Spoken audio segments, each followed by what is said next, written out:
from fanzines to hitchhiking to your interview, by hook or by crook, you made it.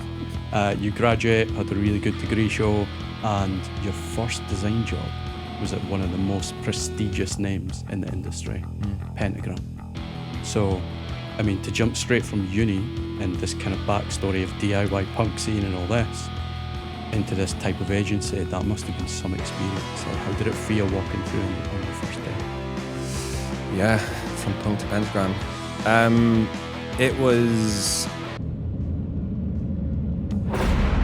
Welcome back to Sparks TV. Today's guest is none other than the Wizard of Wicklow himself, Turlough Fortune. Turlough, welcome to the show. Thank you. I'm very happy to be here. Are you ready to run the gauntlet? Yes, I am. Oh, here we go. Okay, cool. Let's do this. All right, so let's take it back to where it all began. Question 1. What sparked your interest in the world of graphic design? Well, I grew up in a small village in County Wicklow. That's why I'm the Wizard of Wicklow, apparently. And, you know, had a sort of very normal... I was like born in the 80s, so there wasn't a huge amount to do. And where I grew up, my house was like on a main road. So I didn't really get to hang out with like kids my age as much as probably other kids did that lived, you know, in like estates and stuff. So I think that I probably spent, I spent a lot of time on my own. Like, I was only child for 3 years until my like brother and sister came along. But I definitely had to make my own fun. Yeah. I suppose. And one of the things that I probably connect to design in some way is that I used to obsessively draw company logos. Yeah. With coloring pencils, and I would just draw the same ones again and again and again. Can you remember which ones? And again. Sega was a big one. Hard hitter. Would draw Sega a lot. Would draw Lego a lot. Nice. But I would also, and these were things that I drew them because I couldn't have them. Right. So I didn't have... You were kind of visualizing them. Yeah. It's like I was visualizing. I think I could, somehow I got hold... Well, you'd see it in video shops. Yeah. You'd see Sega games like for rent. Blockbuster Video. Well, yeah, Blockbuster was later. I think it was like, we had like Extravision. But, wow. So I'd see these titles and I didn't have a console, so I couldn't play them. Ah, okay. So my way of sort of imagining the experience that I would have with Sega was to draw it, basically. And I remember I had this wooden pencil case that was roughly the size of like a Sega Game Gear. So I kind of like converted it into a Game Gear by like drawing onto it. So that was my sort of make-believe for trying to reach for the experience, basically, is like creating things. Yeah. Later I did get a Sega for Christmas at some point. Amazing.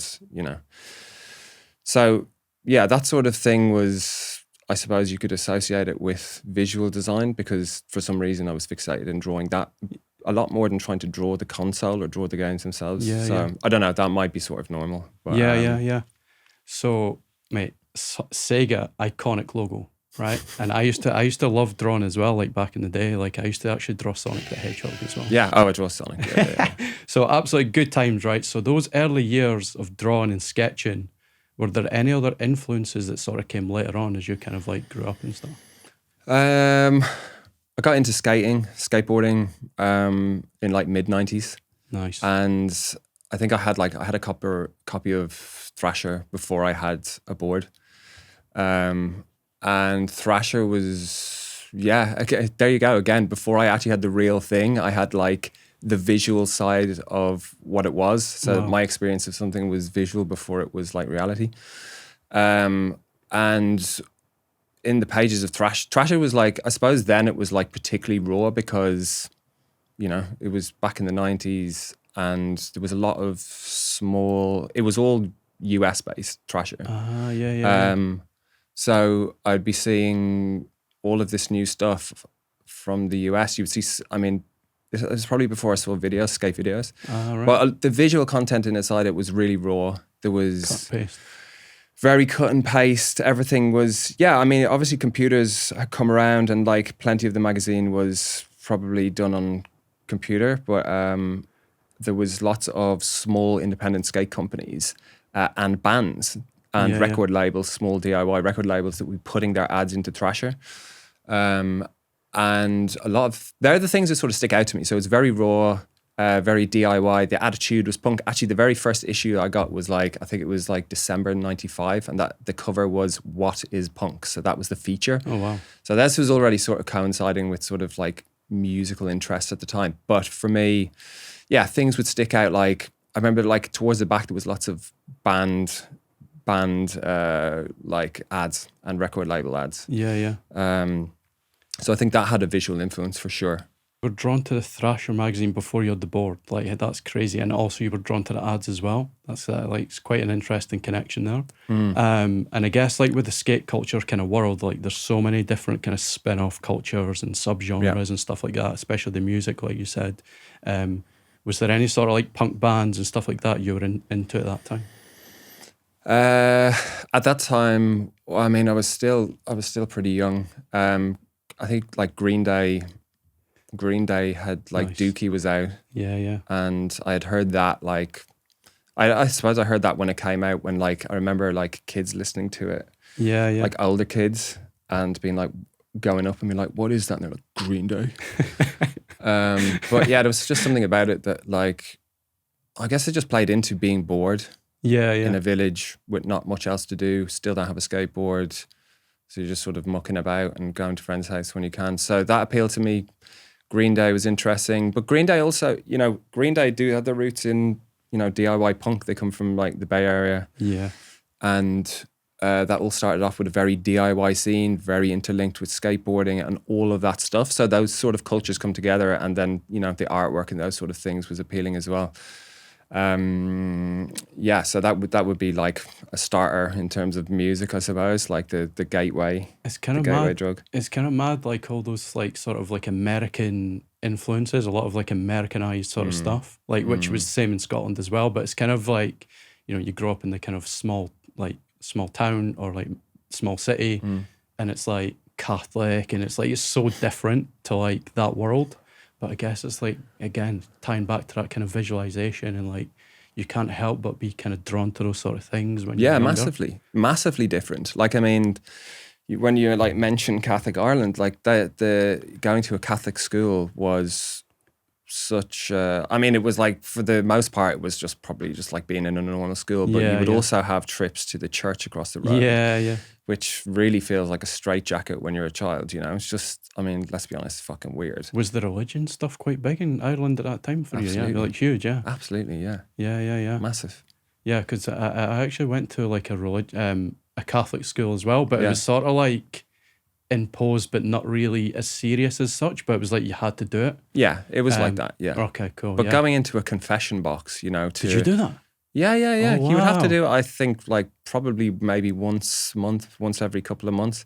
Yeah, you get in a big line and then go in and kneel. One by one? Kneel in a wooden box in the pitch dark, and then like the thing slides back and there's like a man there going, what are your sins? And then you'd be like, I hit my brother or something.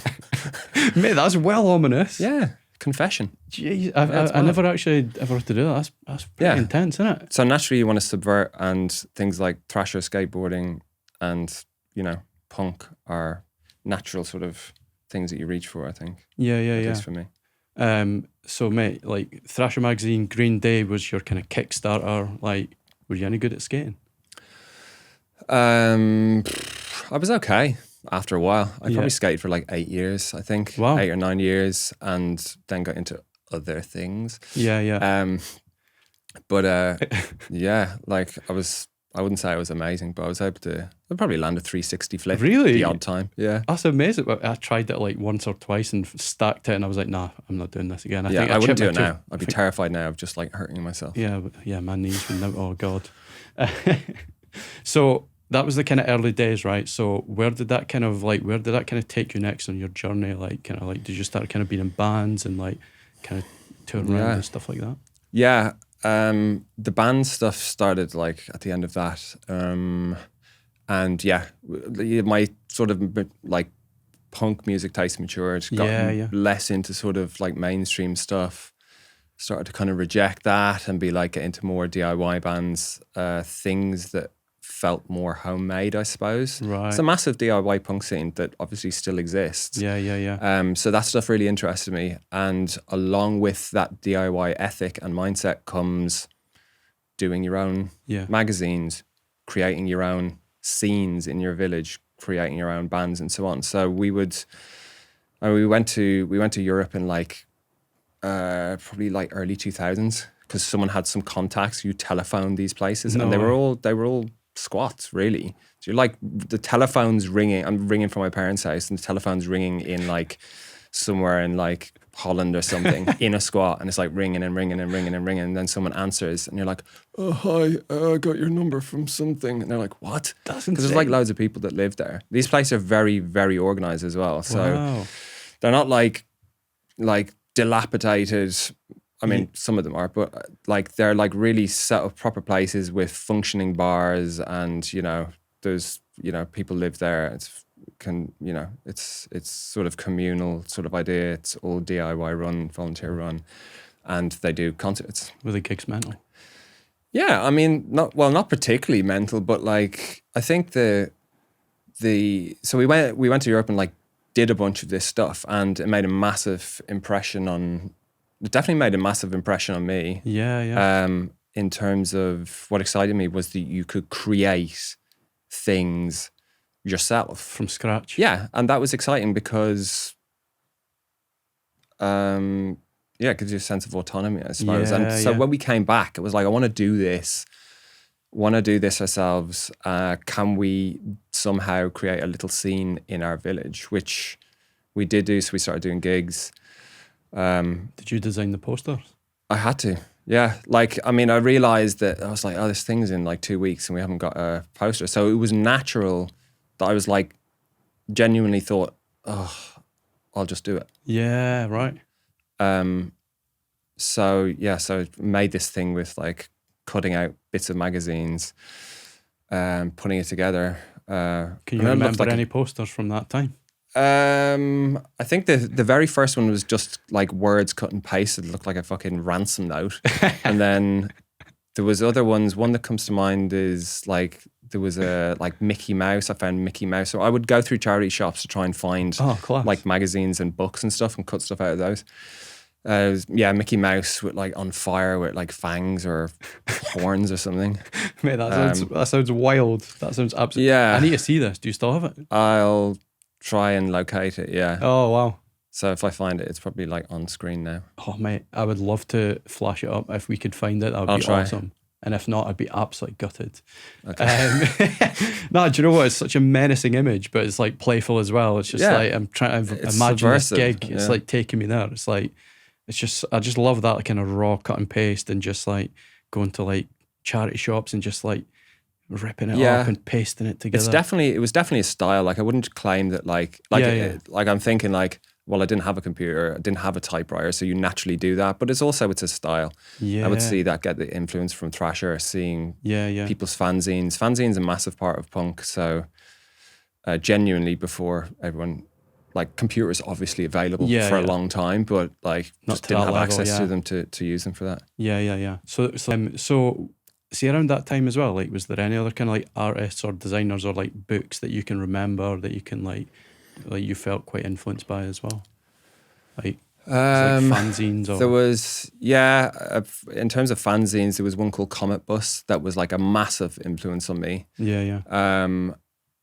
And I think the people that influenced this guy who did Comet Bus was like the early sort of magazines from the UK, the fanzines from the UK. But yeah, again, that was very cut and paste, but in a more sort of sophisticated way.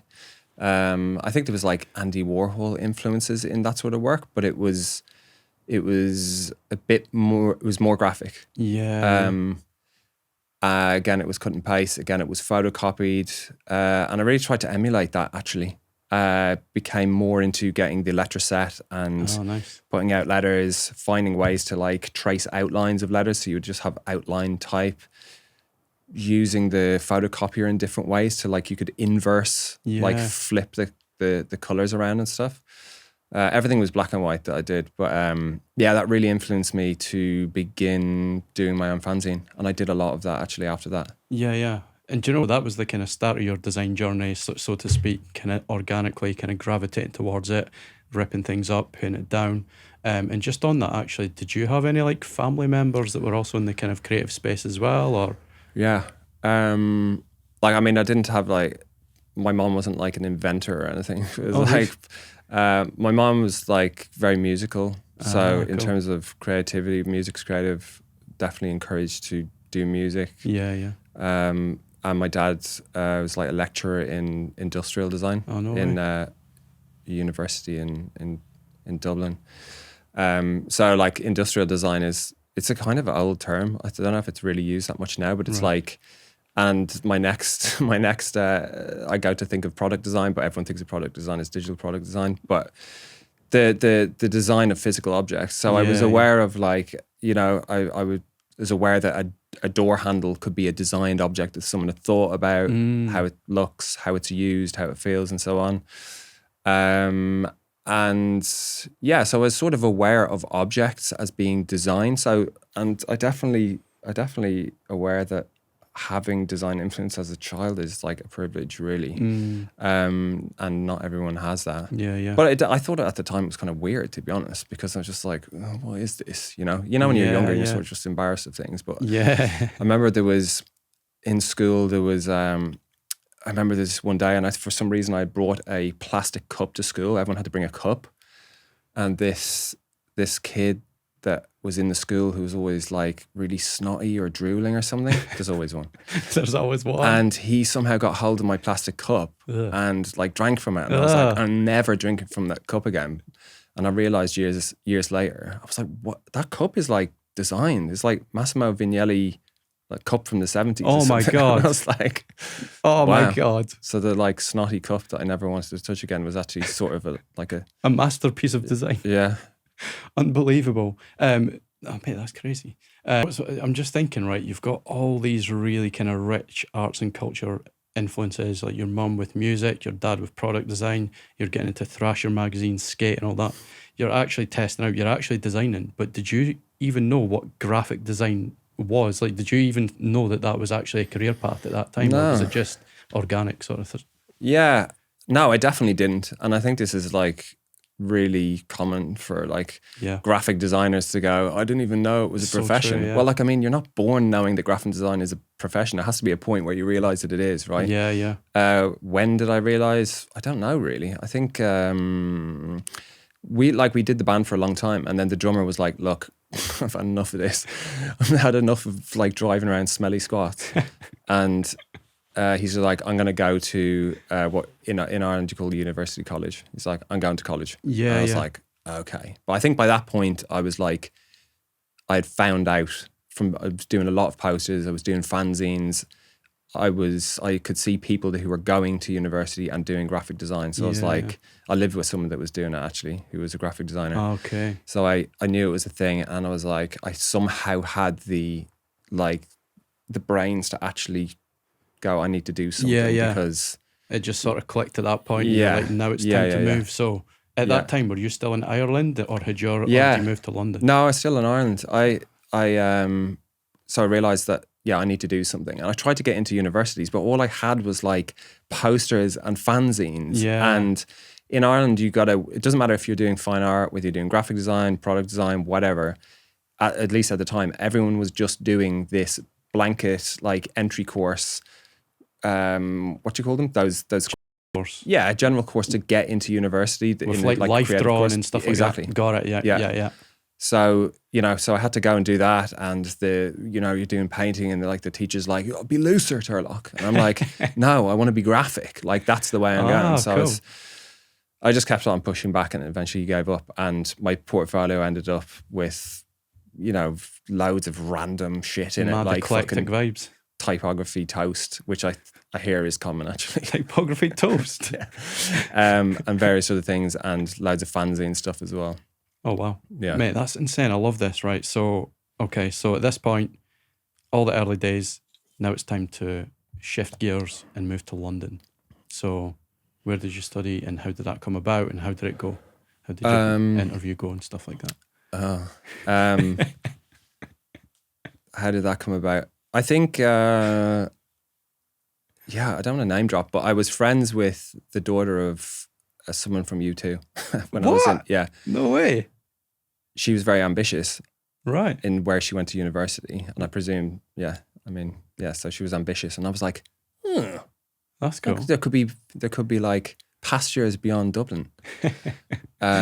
So this sort of opened my eyes to what about London? Like, London seems like a place where you could be, you could find work and be successful in the industry. Yeah.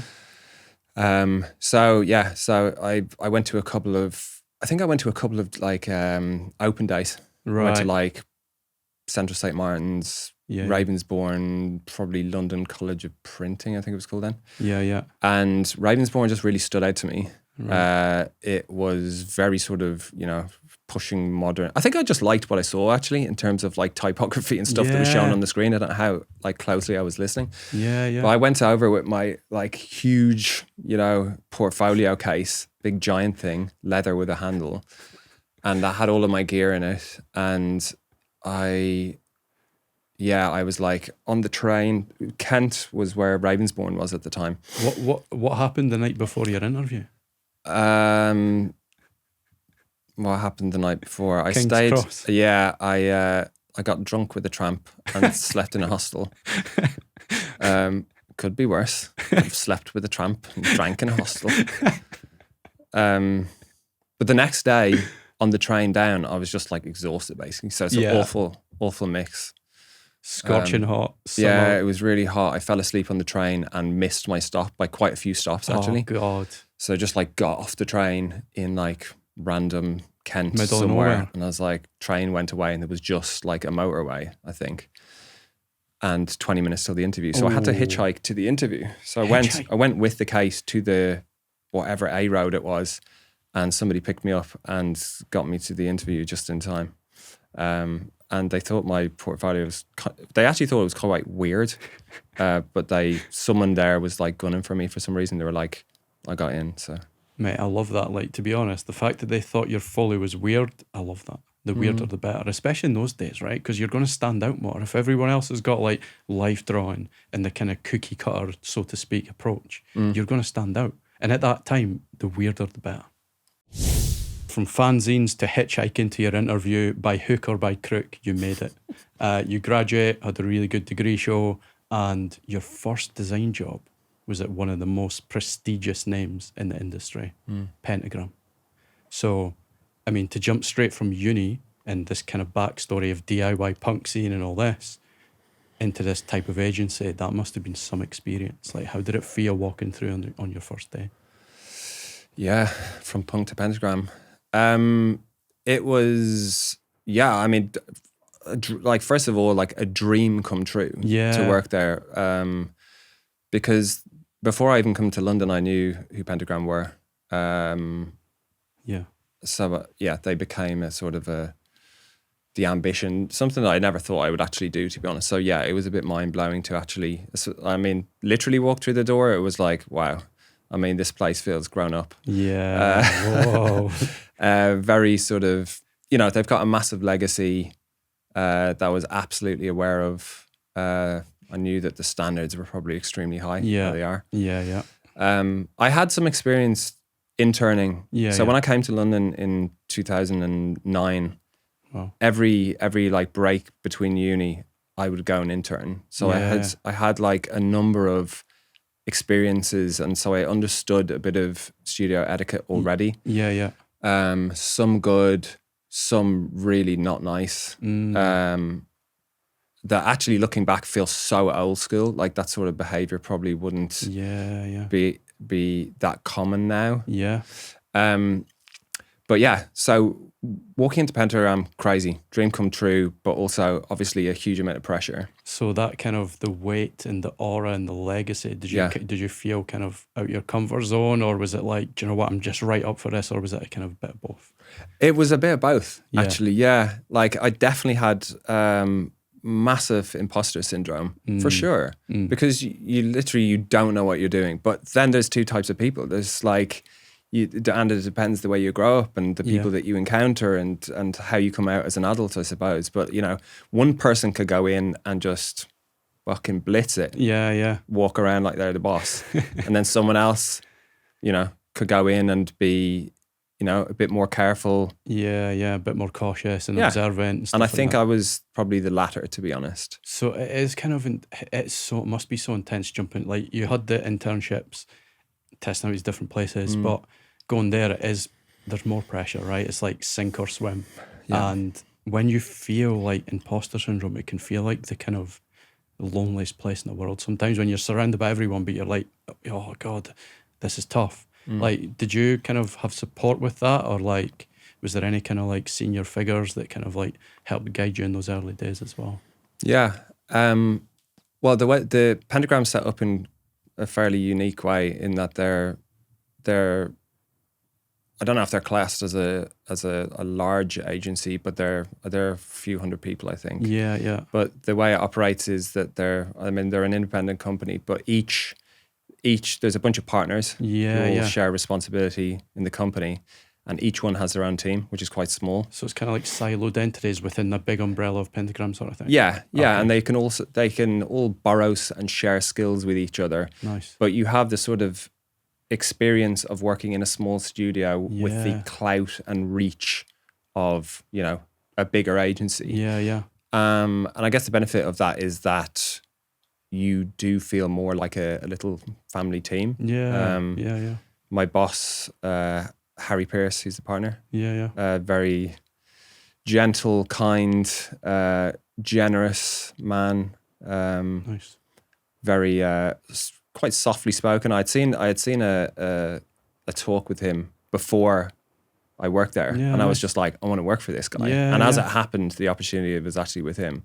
So yeah, I mean, having those people around and friends there made it a good experience. But yeah, in those terms, it was good. But yeah, the pressure is still there. It's kind of cool to hear that like this guy was quite gentle and kind and kind of like supportive and stuff. Because like sometimes you think like, oh, the big names, it's going to be like big scary bosses and stuff like that. But that's actually really cool. And you saw us talk beforehand that kind of like you kind of like gravitate towards as well. Yeah. He sounds like a really good guy.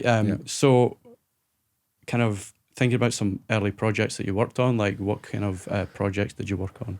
The Royal Academy of Arts was the first project that I worked on, that that went on for. I got there in the very early stages of it, and that ran for like a year. So, that was hit the ground running for sure. The early stages of development. I think there was a logo already there that hadn't been quite sort of fixed. Is it this one or is it that one? Yeah, that sort of thing. So yeah, that was a great experience in terms of and actually. It wasn't too long until I actually had contact with the client, which is looking back is like, wow, why'd you let me do that? Straight, yeah. But that was like, not a senior client, of course, but someone that worked in like marketing or something. So we would converse on the telephone. Remember the telephone? It was like working at somewhere a few months ago and just sort of looking around, and I was like, there's no telephones. There's no landline. It's like somehow the point came where they disappeared and I didn't notice. Yeah, that's so true. But before there was just tons of telephones everywhere. I remember like we worked together at Red and White, and I used to hate answering the phone. And I remember as well, like, because everyone's around and it's just like, oh, it's a bit awkward. But even when the volume was up to full maximum, I couldn't hear like the person on the other side, and it was just so awkward. I'm so glad Maybe they're you're gone. slightly deaf in one ear. I think I might be. I should have switched The hands. telephone ear. I still hate taking phone calls, if I'm honest. Yeah, it's just like, I don't know, there's something weird about it. I mean, now it's kind of transitioned into Zoom calls and stuff like that, but I hate those too.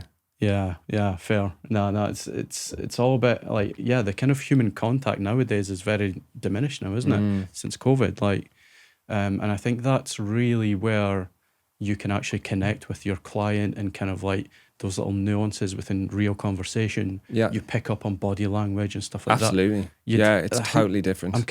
It's quite difficult nowadays that's gone. Not fully gone, but it's like, it's not around as much, yeah. Yeah, it's not.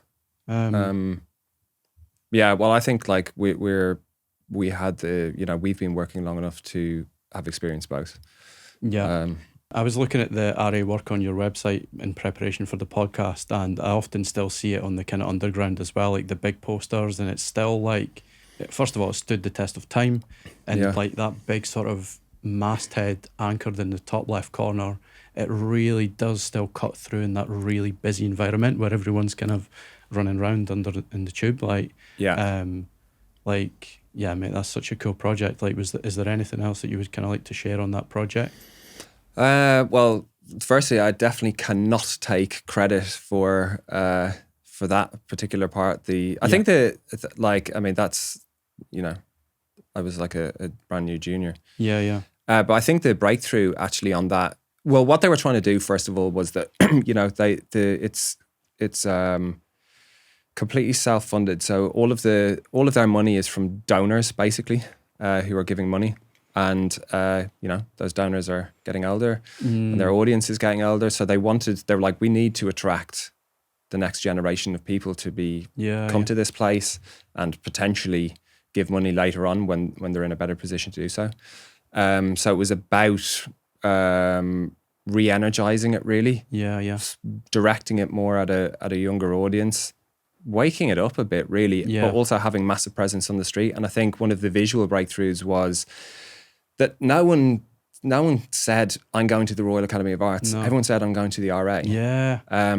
And that was, I guess that in terms of Harry's creative genius, that was an unlock in terms of, wow, we can make a big visual impression by using that as shorthand and changing that to the official kind of name of the institution. Wow. So tapping into actually the kind of language that people use, but just really cementing that bold presence, RA, bang, bang, top left corner, bold colours, but it still has that sort of gravitas and prestige that kind of like crosses the different audiences, right? Yeah. Mate, that's so cool. I love that.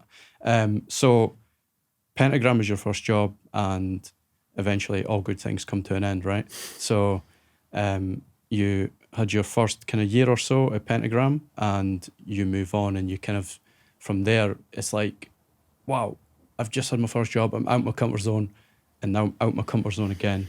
Like, I need to switch it up, and you transition into freelance. Yeah. But you actually start to really kind of find your rhythm. So yeah, what shifted for you in those kind of, like, in that transition?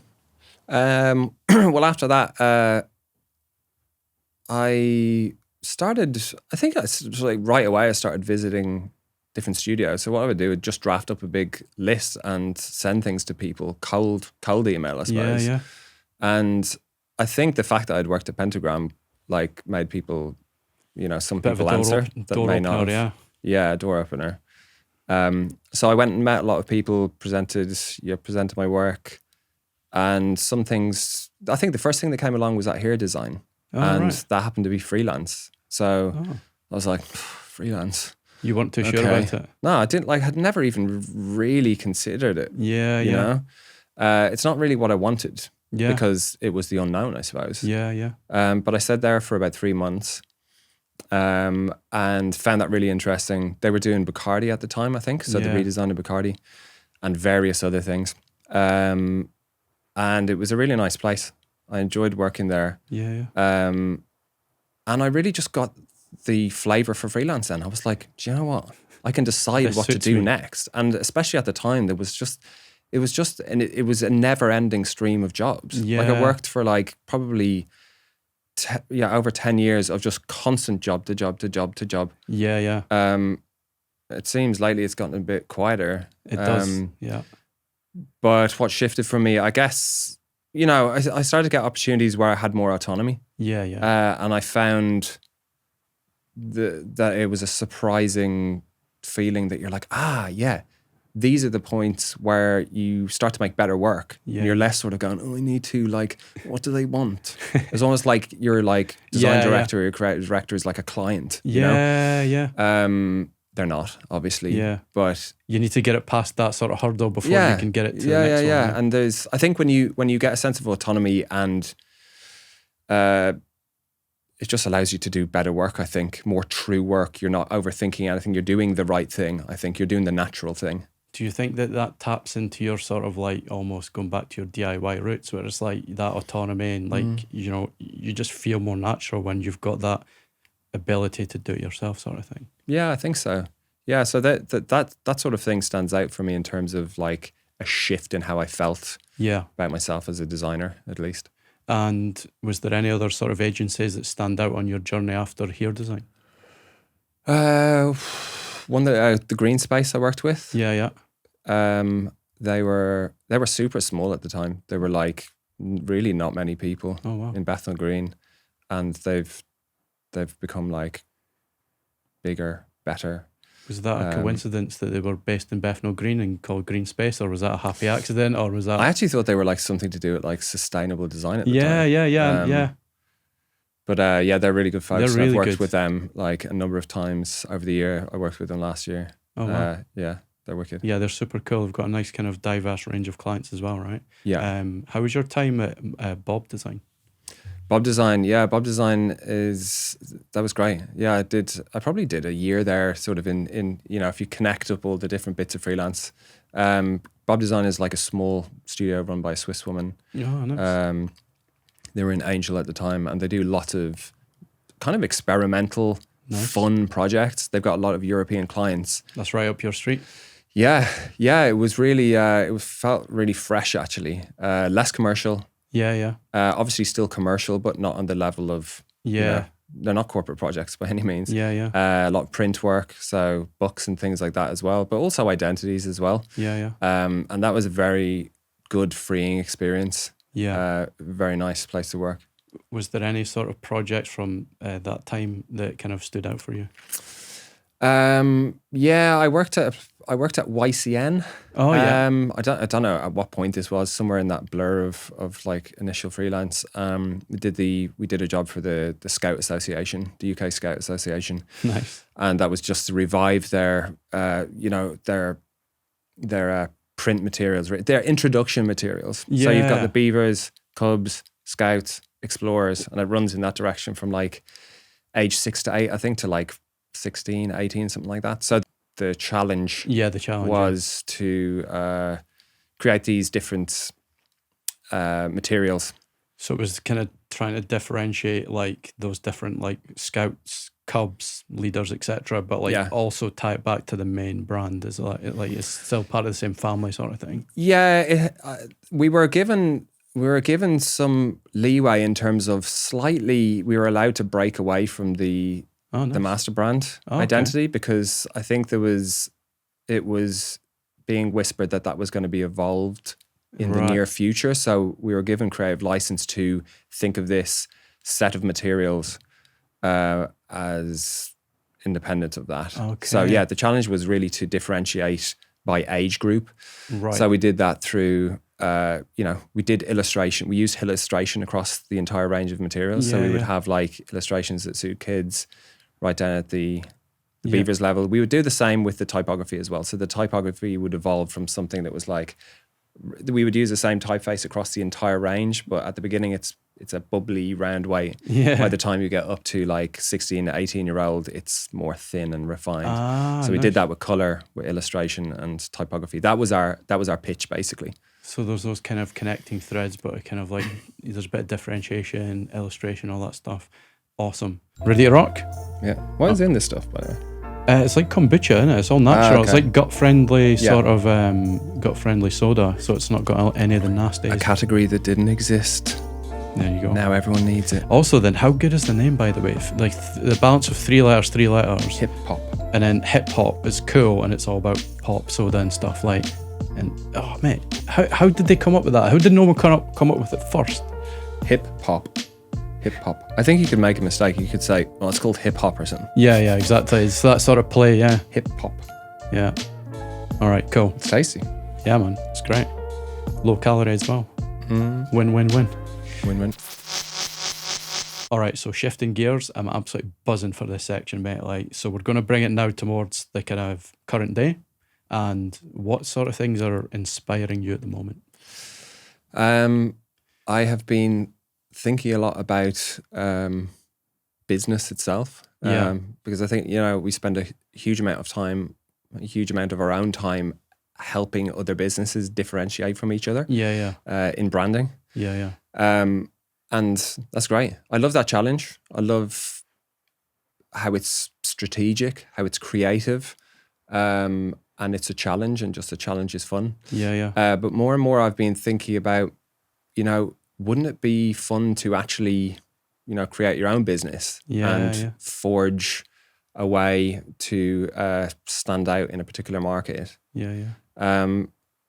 And I've been reading a good bit by this group called Category Pirates. Nice. And they are like a collective of entrepreneurs who are basically driving at this idea of the most successful businesses do not compete in existing markets. Because if you're if you're entering an existing market, there's going to be a market leader already. And research shows that if you're a market leader, you're taking up, 76% of the market share.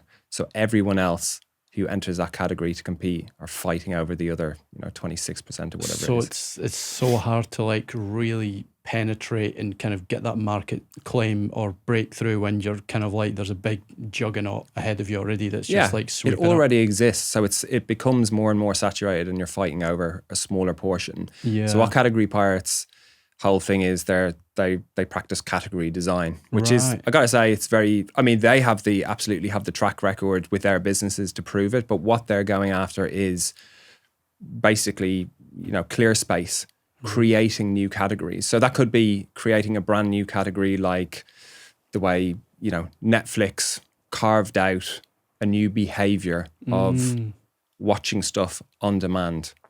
So they carved out that. Then they named it streaming. Streaming didn't exist before, right? They could have slipped into just being called, it's this other version of cable. Because they started off with the DVDs, right? Postal DVD service, which was kind of like happening a little bit. And then it's just like, there was this major unlock where they transitioned. I think Blockbuster Video actually had a chance to potentially buy them. But at that time, they didn't have their magic moment of like that pivot that actually made them what they are. Exactly. But that's mad, like. And so that was a category blunder by. I know, they're gone now. And they're gone now, And at that time, they were the actual kind of market leader, which and time shifts quick, and you've got to be on your toes. You've got to be agile. So that's an example of a completely new category. Or if you think of the Ubers or Airbnbs, like those big grand ones, and actually these ones, the red thread is that they're all big technology businesses. But then you can think of like, and I think it's still equally sort of exciting and creative, is that there are subcategories. So within an existing market, there's categories. You could, there's also clear space in there. So if you think of like hard seltzer, so in the alcoholic drink market, or kombucha, these things that didn't exist before, but they're new slices basically of clean space that if you name them, claim them, and frame them in the right way, you can potentially dominate them if you've got the investment. So name it, claim it, and frame it. Nice. So it's all about change and shaking up the market. Is there any other kind of good brand examples or kind of case studies that like, it's a great example to kind of highlight this whole ethos and like a great example in this space? One that comes to mind. First of all, I think like all of this just really excites me because it's got creative potential. I love the idea of, oh man, there could be so many little opportunities out there. There's the category of hand sanitizer, which we think of as a whole range of like pumps and fucking things you carry in your pocket that like either stink or are too watery and get all over your clothes, and they're just sort of a nuisance, but a necessary nuisance, right? There's a company called Touchland which has come along, and they have changed behavior by creating this thing that becomes collectible, right? So they've got this whole range of hand sanitizers that spray. They look like Apple products. I presume there's a picture on screen. I'll do that. And they've named it I think it's called like spray mist or something, right? So these things look beautiful. there's a change of behavior that they've become massively collectible. They have gone viral. They're not at a particularly low price point, but they are, they've popped off basically, and it has changed the way, it's changed expectations really, of something that did exist as a market, but someone's carved out a new slice of it, and I think that's exciting. Yeah, like Touchland is such a great example. Like they've totally shaken up an otherwise overlooked category, and like I guess, oh mate, do you know what I was just thinking there? See, when I was at BBC, right, before COVID and all that, there was the hand sanitizer, big industrial size one on tables, right, just dotted around. But on the end, it would always go like hard. And like you would go to press it and it would either be blocked or it just wouldn't come out. And there was one time I kind of like, it was a bit blocked, right? And I pressed it down and it was like, oh, it's not working. So I went harder, right? And it squirted straight in my eye. Went straight up. Yeah, you need Touchland. So I need to, I want the spray mist. Jesus. But they've done like a bunch of, they just got bought for 880 million. Oh, wow. They've got partnerships now with like Disney and like Hello Kitty and stuff. And they've moved into perfumes as well. So that, like I said, this is such a great example of like overlooked category, absolute carved out this niche, and they've really kind of curated it and thought about it and went to the nth degree when they didn't have to, because the benchmark is set so low in that category, but they've just absolutely sidestepped that and created their own vibe. Yeah. I think some people some people watching this could be like, who gives a shit? If that's so gimmicky, fine. But there's something that is slightly thrilling in the opportunity, I think, of something different. No, that 100%, but also the proof is there. Like they've sold it for close to $1 billion. Like this is actually tangible and it works and it's actually scalable, and they've been able to exit that business, and it's like close to $1 billion. So this is the real world, right? So they named it Touchland, great name. They framed it beautifully with the product design and the range of kind of more mature scents, making it collectible, and they've claimed it before anyone else kind of got there first. Fantastic example. So you hinted on maybe your own sort of business, some business ideas. Are you happy to share that, or is this kind of under lock and key at the moment? It's in its absolute infancy. It couldn't be less than a seed. Okay, cool. So watch this space. Yeah, I've no confidence in it. I've no confidence. No confidence? Not yet. Okay, cool. Well, watch this space and we'll see what happens, right? Okay, let's take things off the grid now. Like you've recently kind of been experimenting with like brand related content, pulling threads back to your kind of DIY days, but more reimagined for the digital world. You've been experimenting with kind of TikTok and Instagram content. First of all, like what sort of inspired that leap, and how's it been going, and what have you kind of learnt along the way? Yeah, I think actually the way you said it there is a really good way of thinking about it, is that I hadn't really realised that it is comparable to making the fanzines in its spirit, I suppose, in terms of like, oh, I can make these little creations and put them out into the world.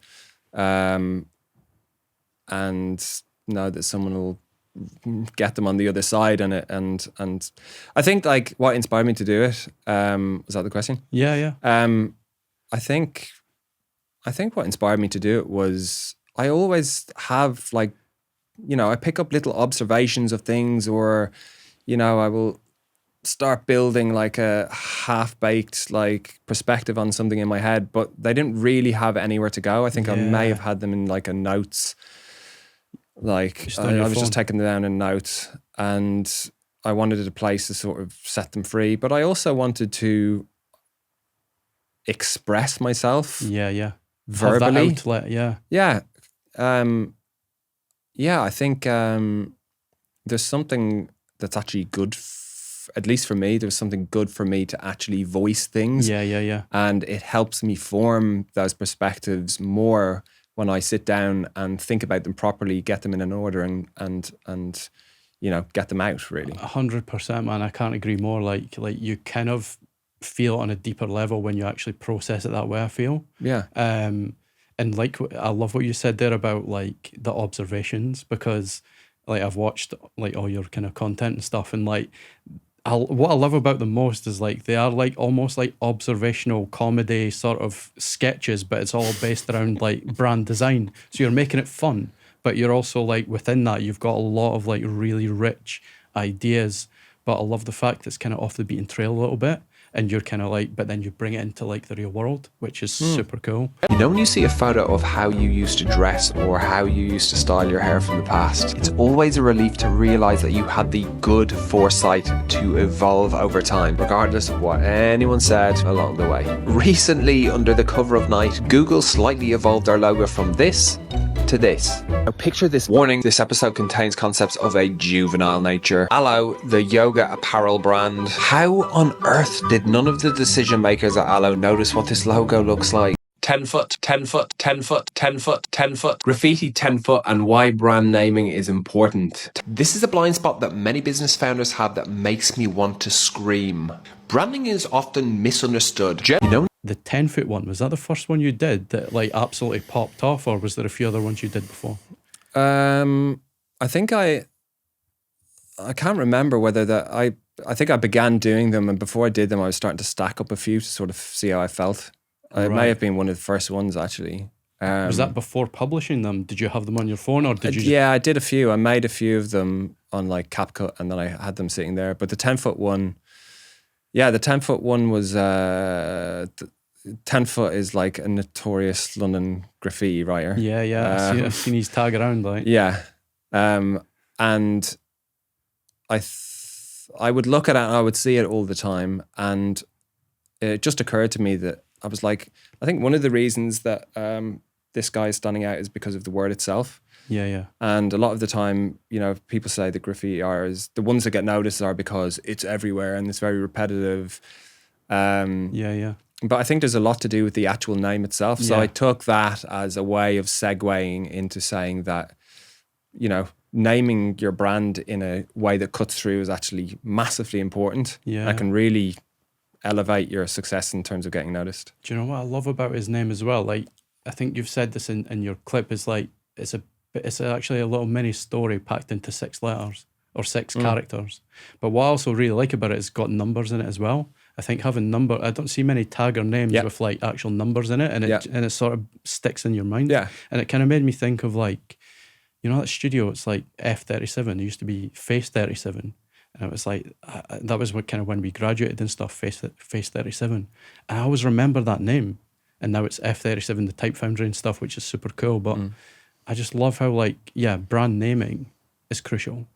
And it needs to be simple, like Touchland example, or even like the RA example from earlier, really shortening it down and having that confidence to go, no, we're the RA. That's what people know us as. Yeah.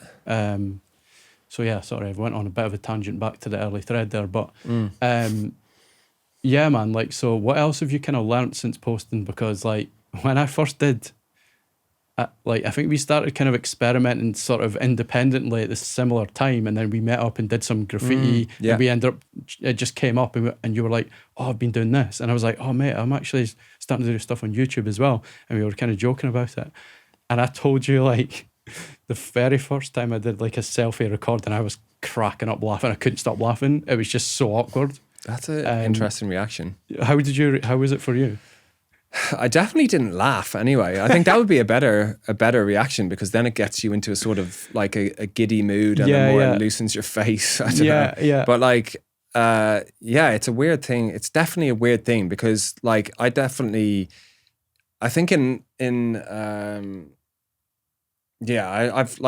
I've definitely grown up in a way of thinking like doing stuff like that is just showing off. It's like definitely in Ireland there's a whole thing of like people are just like stay under the radar, like don't put your head above the parapet, or you get chopped down.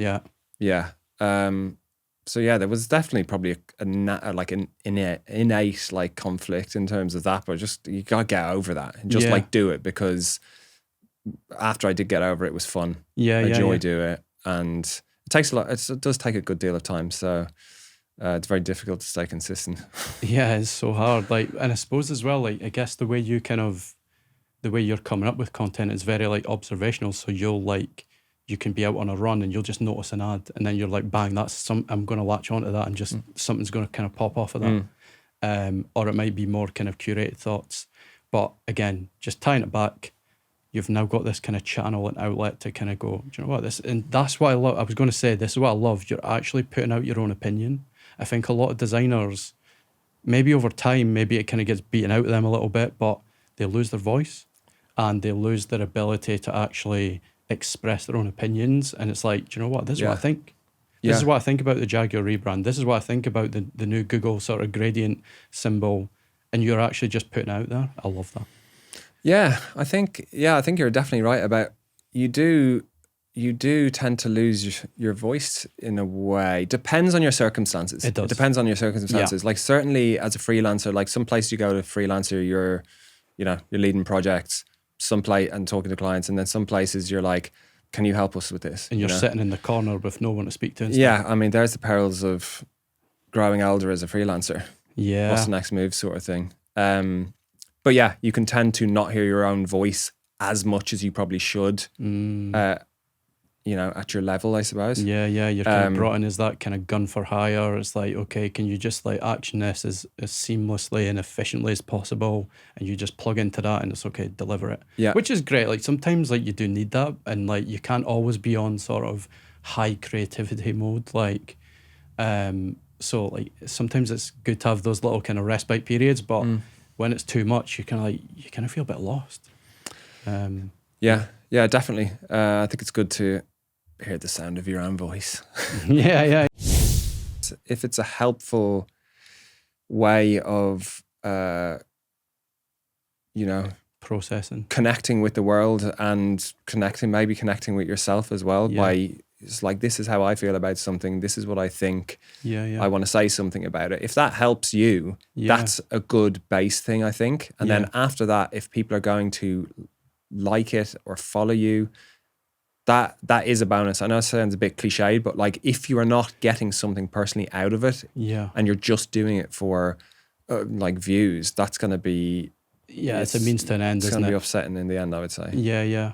I think as well, like, I was actually just thinking there, like, to level up as a graphic designer, as you transition and go through the different chapters of your career, actually it becomes more about being less on the tools, and it becomes like actually doing the physical craft becomes less and less. So it's actually more about having that voice, having those opinions, having that ability to speak with clarity of voice and message. So for me, when I started doing this stuff, maybe it's almost just like training. So you're kind of like prepping your brain for like when it comes to match day, such as a boardroom, you've got stuff to kind of like pivot from. Which is great. Yeah, I think it's also important to always be trying to soak your brain in culture, in the news, politics, business. Like business, I think is important in the industry that we work in. Keep your eye on technology, all of those things, because that is what you ricochet off. You start to develop feelings and opinions on things, and that's important because people come to us to help them steer on how they might succeed, and you can borrow things from outside of the categories that you're working for as well. I think that's very important as well, to not just if you want to think like a category pirate, look at like if you're working for a fintech or something, maybe there's something in looking outside to athletic sports. Maybe it's an attitude of that you bring into fintech in some way. I'm just absolutely spitballing here. I love that. So disrupting in different ways, looking at different industries and going like, okay, this is how they disrupted. Taking different ingredients from different places can create new concoctions, I suppose. I mean, I guess a great example of like something that just came into my head was like fintech, for example. Everything is blue. You go on the app on your phone, all the finance and fintech stuff, they're all blue. And then Monzo came along and just disrupted it. Like we're coral, a hot coral color, and it just popped off. The rest is history. So let's chat about the future of design, right? So you've got a really interesting take that visuals are no longer going to be the differentiator for kind of designers, especially younger designers, but all designers in general. And the next generation of designers are going to also have to be business savvy as well, especially in this kind of AI-driven world. So can we kind of just explore that like thought process? Yeah, I mean, first of all, I should say that like nobody knows what's happening and what the future holds. I mean, to claim, people in branding and marketing love to make predictions about. I'm seeing this coming up next year or in the future. It's like fine. Futurologists. Yeah. It's like we have to have an opinion on the future. Well, in some ways we do. We need to be thinking about how things might evolve, but like nobody really knows. We can't see around corners, right? We can't see around corners. Nobody can. But and like I mean, AI is absolutely like massively, from what I can see, is massively helpful as productivity, like standpoint in business. Yeah. But whether it's like going to absolutely disrupt our industry, I mean, that probably is a bit overhyped. Yeah. The way I think, like without knowing, the way I think about it is that like, there's a lot of good designers, art directors, creative directors, strategists. And with the new tools, I think, in Aliens, when Sigourney Weaver gets into the robot thing and starts walking around. Yeah. And has extra power to smash the aliens. I think that's what it's going to be like. It's like, yes, we know what we need to do. We're inside the robot. Yeah. And we need to execute the things we need to execute, but we've got new tools to do. So it's an enhancement tool, but it needs that human input for sure. Yeah. I mean, I don't think that the average person on the street is going to suddenly rise up and take our jobs because they can use AI. Yeah. I mean, everyone in the design industry is using AI anyway, so I think we'll evolve with it, and it's going to be all good. Yeah. So the kind of AI raises the water level on design, but actually, we need to differentiate. So it really becomes more about human contact, like that consultancy side of the business. That's never going to go anywhere. Like, we'll use it as an enhancement tool, but that's for now anyway. That's its role, and it's good for that. But that human contact is really where brands are built and made and kind of developed. Well, first of all, before the advent of AI, like only, a few years ago, we were not using it to create visuals, right? Yeah. And broadly, we're not all using it to fully make visuals constantly in design studios, right? Yeah. But even before then, I mean, the playing field had leveled in terms of visuals. All brands are expected to look fucking good, look polished. Yeah. So that is already, the bar has already been raised on that. So that's an expectation. Now we've got tools that make it quicker to do that. Probably make it easier for everyone to make very high standard work. Still not really seeing that in terms of like output. Definitely with photography and visual making. Like suddenly you can make sick visuals that you would spend a number of days trying to come together on Photoshop to present an idea to somebody. And that's what's really good for, isn't it? Like selling in an idea, or like before it might have been like you would sketch out a scamp, as they say. But actually you can do that as a quick digital sexy scamp now. But actually it's still just a scamp. You can't actually run with that, but it does help in that sense. So in terms of that level of playing field, when at one point you could be a great graphic designer because you spent many years doing it and practicing, and you can stand apart by being like, they are very good at making things look good. So that's going to be less of a differentiator for sure. It already is. So it could be that if you look at the more senior side of branding agencies, the more senior people. I think you naturally, as you get older, you want to move. Your interests turn from more about the doing to going, how can I actually help a business, navigate a problem, make some sort of change? That's your interest, because that actually is the challenge and the thing that you're going to be, that's the thing you're paid to do. Absolutely. So whether that becomes more of a differentiating skill for slightly younger designers, less senior designers. I mean, I've been working at Profit, the agency, recently, and I was like, really, it was great to see from my perspective, because that's the way I think I've always really had that sort of feeling that like business is super important. And I really felt this all the way back in uni. I bought like Fortune magazine instead of Creative Review. Wow. So I was like, I need to learn about business. It bores other people, but it doesn't me. But when I went to Profit, the designers are all business savvy. You know, they're all thinking and talking in business terms. And I know some graphic designers will be like rolling their eyes right now, but I think that's important. And I think that'll be more important in the future because, you know, you want real results and you want people to be thinking in the right way to actually differentiate you in different markets, because that's what's important. Absolutely. Adapt or die, and timeframes are shrinking, right? So I think what we'll do, right, this is such a big topic and I would love to actually do a part 2 on it and really unlock that. So what we'll do, if we get 50 comments in the comment section below, we'll potentially do a part 2, which sounds awesome. But for now, let's land this episode on a high.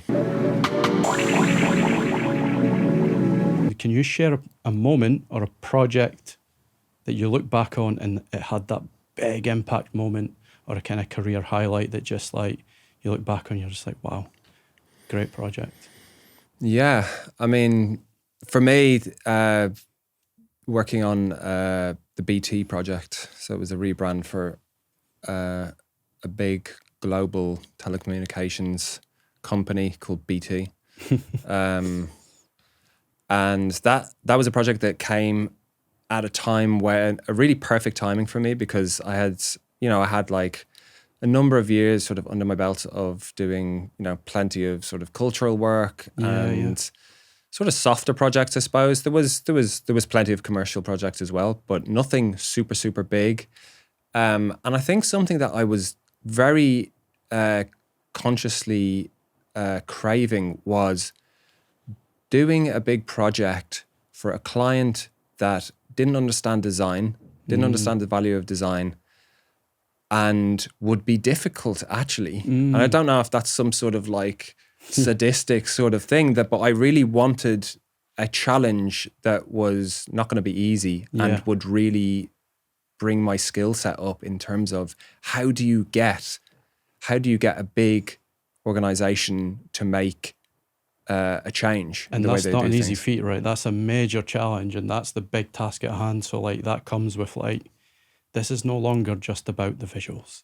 This is about navigating people and stakeholders and all those kind of conversations, and really trying to like it's like turning a big sort of like what would you call it? It's like trying to turn a big oil tank around. Like it's just like you can't. It's not an really easy. You can't flip a switch. It's like there's multiple conversations, there's multiple meetings, and you need to really have that believability and like really convince them that this is the way to go. And it was quite a big shift with like the way it was to the way it became, right? Yeah. I mean, BT they've been around since time, and they've gone from being, you know, run by the government to the, you know, the cutthroat world of business where everything is about delivering shareholder value. Yeah. So they have a huge amount of responsibility to endlessly continue to drive growth.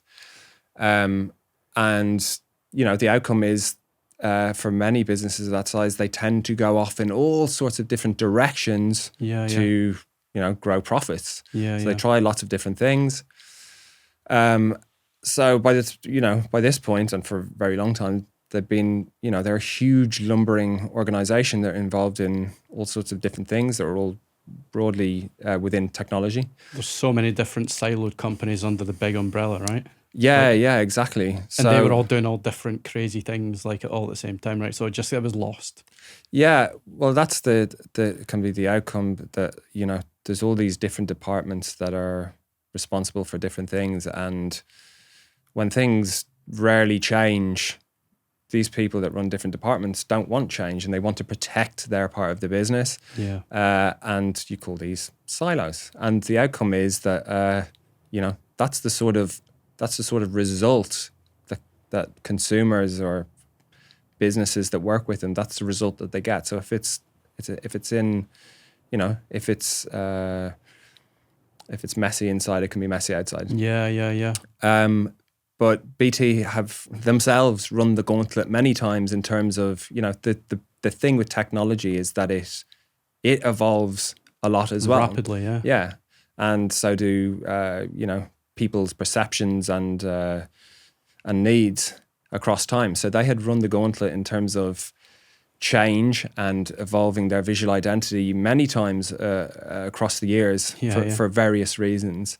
This project began as another one of those that it's like, oh, we need to, we want to change people's perceptions. That a lot of people think that we're still a utility company and so on. And there's many other reasons that they needed to shift.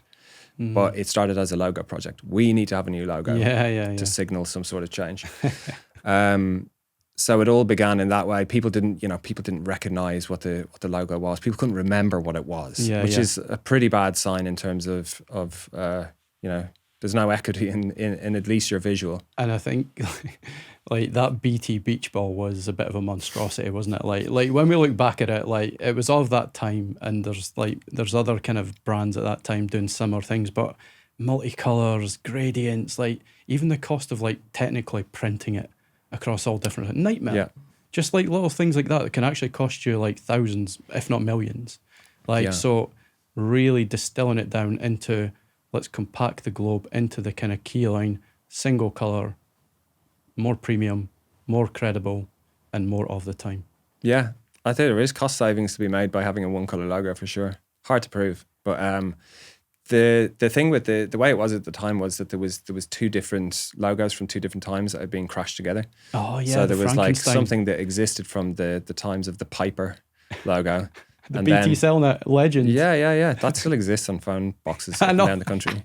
But then that was brought together with another symbol that was done at another time that represented, I think, like web internet service of some sort that was actually not meant to be the BT logo, but they were crashed together anyway. So they were sort of pulling in different directions. Do you not think the kind of, do you know, the BT phone box with the Piper, do you not think that's one of the biggest downgrades of all time in terms of like the red London phone box to that? Oh, like the modern phone box, I suppose. Yeah, I mean, it's different. Absolute flop. How many years actually was it going for? This it was quite a long project as well, right? Yeah, it was the project. I worked exclusively on BT project for 3 years. No other project. Which, I mean, I didn't want any more projects because essentially it becomes, it's a list of projects basically. So you've got different clients within. Yes, within BT. Pandora's box, right? Or the kind of Russian dolls. Like. Yeah, so you're working on packaging, you're working on, vehicles, you're working on like various different parts of the business at the same time. And each of those little breakouts can last like 2-3 months, 4 months each time, or it can be more. There are sort of ongoing things that just go on and on. The reason that it ran so long was because there was just certain roadblocks along the way. So we actually outlived lots of senior leadership there. Wow. We saw a change of CEO even. Oh yeah, that's right. Yeah. So, and there was, what else was there? There wasn't COVID because that came afterwards. There was some other reason.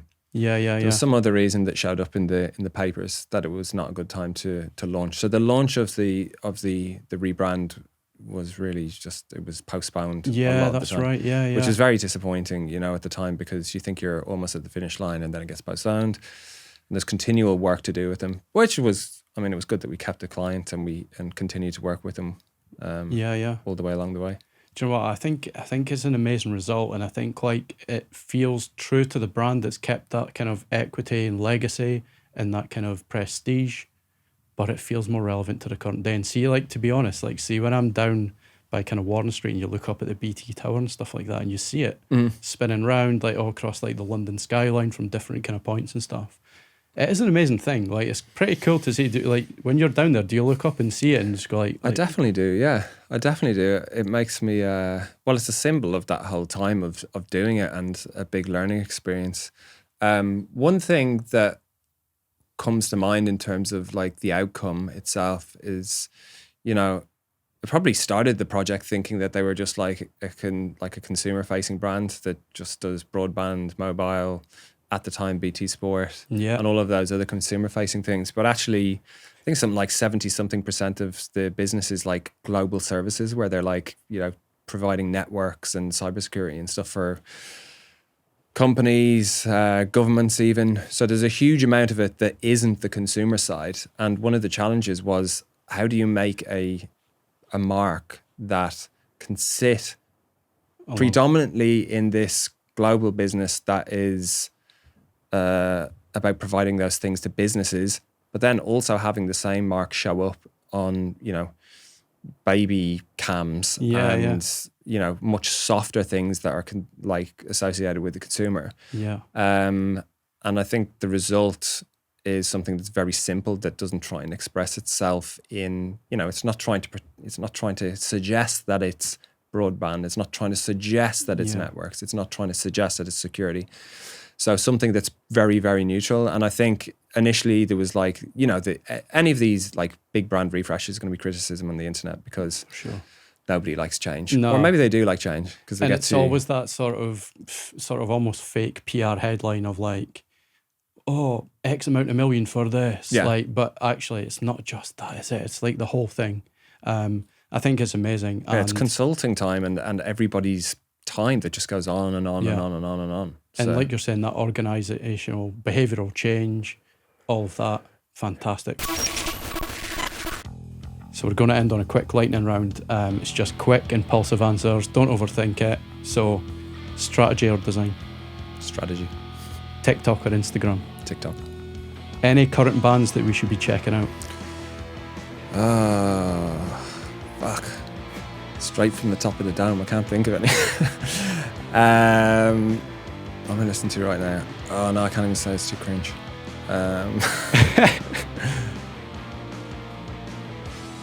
Whitelands. Love it. Whitelands, shout out Whitelands. B2B or B2C? B2C, more fun. B2C, more fun, perfect. Name a good online resource for designers. Archive? Archive, nice. And last one, Green Day or Fontaine's DC? Green Day. Here we go. Thanks so much, Turlough, for coming and doing this. Absolutely loved it, and I know you're a busy guy, so top man, thanks so much. Thank you. So thanks for tuning in, guys. If you found this valuable, like, comment, subscribe, all that good stuff, and I'll catch you in the next one.